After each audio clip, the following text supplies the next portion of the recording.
Second 6 weeks reading test. My plan. Way to go, Bree! I could hear my mom and dad yelling from the crowd. I kicked the ball and it zoomed by the goalie for a score. All right, I exclaimed as I jumped into the air and high-fived my best friend Natalie. We finished the game in a great mood, winning 5-3. Natalie and I have been playing soccer on the same team for 3 years. Soccer is what I love to do best. We were both sad because it was our last game of the season. The next season didn't start for 6 weeks. We both planned to keep practicing after school and during gym class. A few days after the game, I went shopping with Mom. We needed groceries and other household items. We were about halfway through our shopping list when all of a sudden I saw something wonderful. There, with all the other sporting goods, was a display of new soccer balls. They looked like they had been dipped in every color of paint imaginable. The colors made bright swirls all over the balls. I had to have one. Unfortunately, the soccer balls were not on sale. One ball cost $23.95. I knew I had to take the right approach with my mom. She would think $23.95 was too much money to pay for a soccer ball, even for a good one like this. Mom, look at those soccer balls over there. Don't you think my game would improve if I could practice with one of those? I asked. She looked at the display. I continued to try to convince my mom to buy the ball. They are so bright. I'd never lose one of those on the soccer field. I think that is a great ball for you, Bree, she answered, but you already own 6 other soccer balls. You'll have to pay for that one with your own money if you want to add it to your collection. Wow, I wasn't expecting that reply. All my birthday money was gone. Worse yet, there were no holidays in sight. It might take me forever to save my allowance for that ball. How could I ever raise that much money? I thought to myself.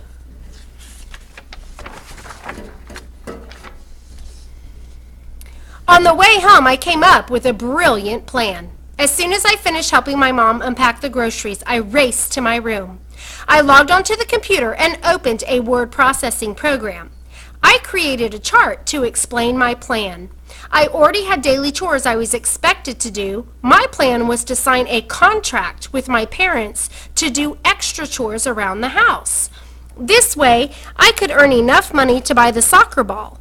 It sounded like a great plan to me.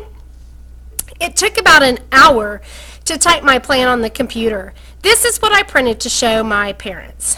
My extra chore contract.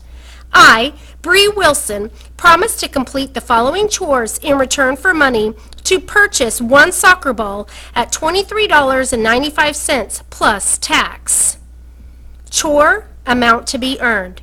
Wash both cars, $8. Clean garage, $5. Polish wood furniture, $3. Wash windows, $10. Total, $26.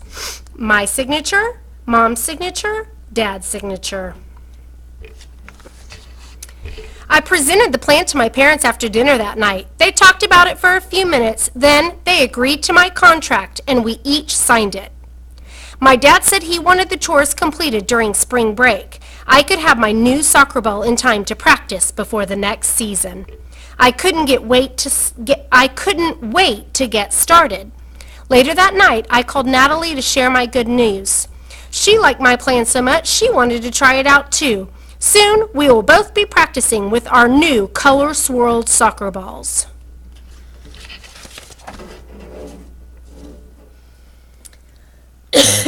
Choose the best answer for each of the questions. Number 1, which of the following words best describes Bree? Careless, clever, kind, lazy. Number 2, in paragraph 7, the word contract means a detailed drawing, a license, a written agreement, and allowance. Number 3, read the chart below. It shows the order in which some of the events happen in the story. Bree saw the soccer ball display in the store. Bree tried to convince her mom to buy the soccer ball. Something happens here, and then Bree created a contract and her parents signed it. The contract told what Bree would do to earn the money to buy the ball. So which sentence goes in this space? A, Bree discovered that one soccer ball cost $23.95. B, Bree and Natalie played their first soccer game of the new season. C, Mom told Bree she would have to earn enough money to buy the soccer ball herself. D, Bree completed everything listed on the contract and earned the money to buy the ball.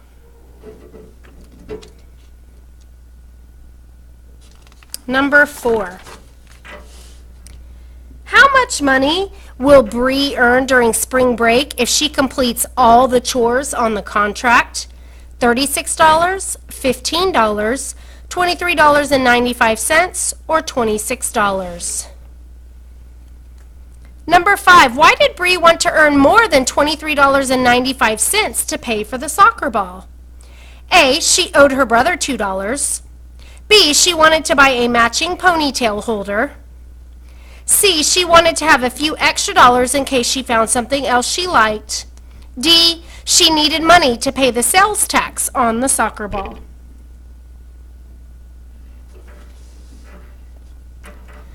From the story, the reader can tell that Bree, A, started playing soccer as soon as she learned to run.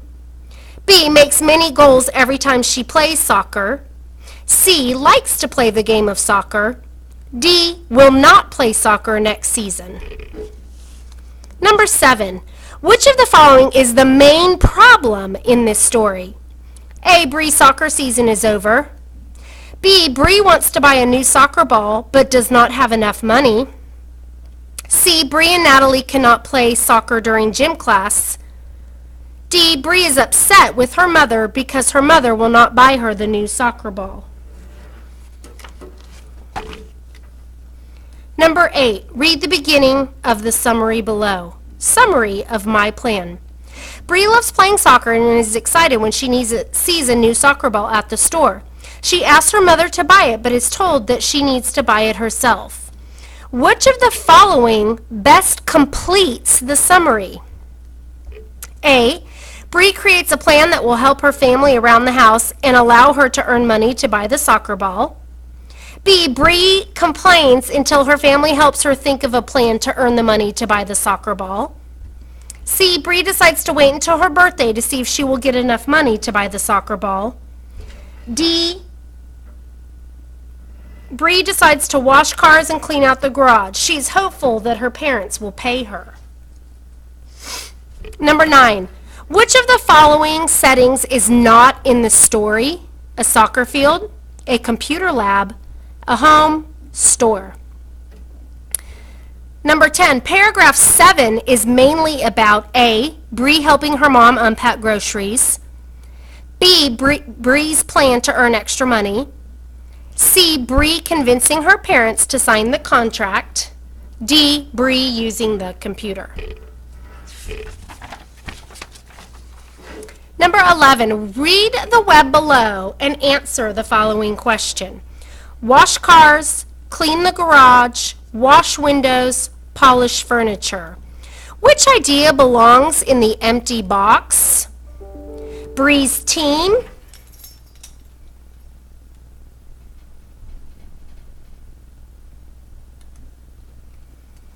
Natalie's contract, Mom's signature, or Bree's chores? Which goes in this box? Number 12. Which sentence from the story shows why Bree's mother would not buy her the soccer ball? Don't you think my game would improve if I could practice with one of those, I asked. You'll have to pay for that one with your own money if you want to add it to your collection. C, I think that is a great ball for you, Bree, she answered, but you already own 6 other soccer balls. D, my plan was to sign a contract with my parents to do extra chores around the house.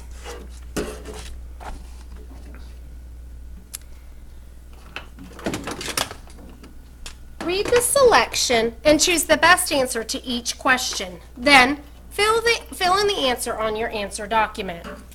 Mrs. Baird and a lifetime of fresh bread. Many people agree that there is nothing better than the smell of fresh baked bread. People have enjoyed eating bread for thousands of years, but bread has not always been easy to get. It was only during the past 100 years that bread has been sold at grocery stores. Before that time, people made their own bread or bought it from people they knew. In the early 1900s, a woman in Fort Worth, Texas, named Ninia Lila Baird was one of those people. Mrs. Baird enjoyed baking cakes and pies to give to her neighbors and friends. Most of all, she loved to bake bread. Mrs. Baird. Mrs. Baird's husband owned a restaurant in Fort Worth. Since so many people loved Mrs. Baird's baked goods, the restaurant began selling them to customers. Mrs. Baird worked hard each day to make sure there was enough bread for everyone who wanted some. While baking bread for the restaurant, Mrs. Baird also took care of her 8 children. When her husband fell ill and could not work anymore, Mrs. Baird continued to sell her baked goods so that she could provide for her family. She started a business and called it Mrs. Baird's Bread. A family affair. As Miss Baird's children grew older, they helped with the business. Mrs. Baird did the baking. She baked all day because she could fit only a few loaves of bread at a time in her wood-burning stove. Her oldest sons walked to the homes of the customers and delivered the baked goods. A loaf of Miss Baird's bread. Soon, Miss Baird's baked goods were so popular that her sons needed a faster way to deliver them. They began to use their bicycles. Even more people ordered from Mrs. Baird. She had to find a way to bake more products at one time. Expanding the business. In 1915, Mrs. Baird purchased a used oven from a hotel.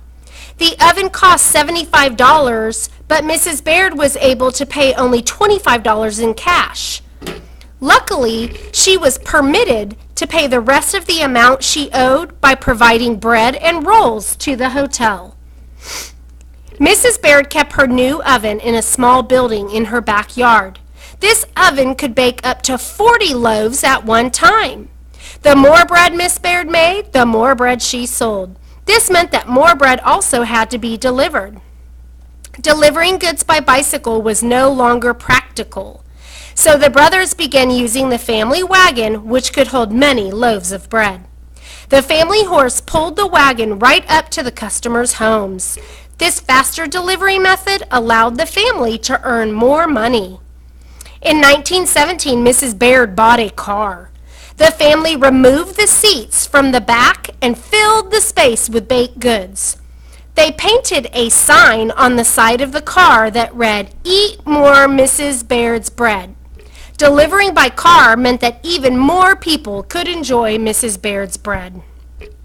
A century later. Today, the people who work at Mrs. Baird's bakeries are just as proud of their bread as Miss Baird was. Mrs. Baird's bakery operate 4 factories across the state of Texas. These large bakeries are located in Fort Worth, Houston, San Antonio, and Lubbock. Hundreds of school children visit the Fort Worth and Houston bakeries on field trips each year. At the end of the tour, everyone receives a warm slice of fresh bread. Yum! Loaves of bread pass by as some children tour the Mrs. Baird's bakery in Fort Worth. Number 13. In paragraph 6, the word permitted means allowed, begged, forced, needed. Number 14. How did Mrs. Baird begin selling baked goods? A. She went to work for a bakery. B. She agreed to bake rolls for a hotel. C. Her neighbors paid her for her bread. D. Her husband sold them in his restaurant. 15. The subheadings in the selection support the main idea that Mrs. Baird A. turned a small business into a large one, B. was proud of the baked goods she made, C. was pleased that her family helped her, or D. wanted everyone to have enough bread.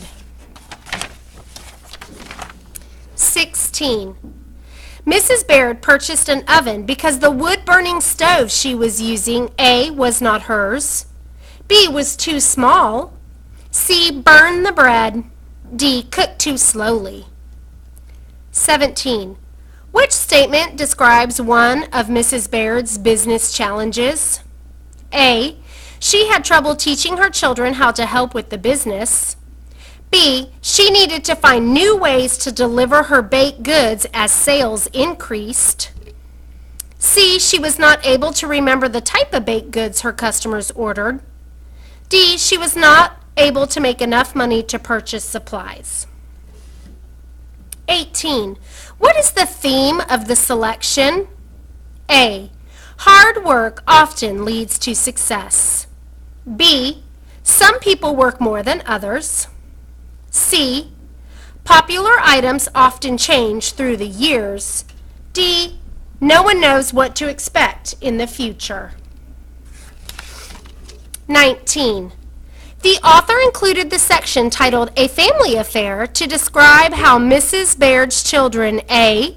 liked the bread she baked, B. helped her in the bread business, C. learned how to bake bread, D. encouraged people to buy her bread. 20. Read this dictionary entry. Sign, a noun. 1. A movement that shows a thought or a command. 2. In math, language, or music, a mark that stands for a certain idea. 3. Evidence that a fact or idea is true. 4. A display that advertises or gives the name of a business.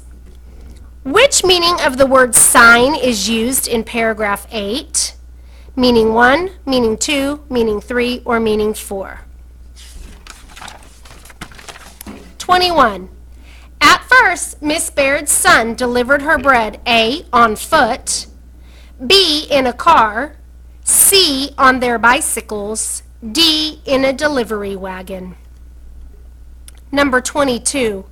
One likely reason Mrs. Baird became a successful business owner is that A.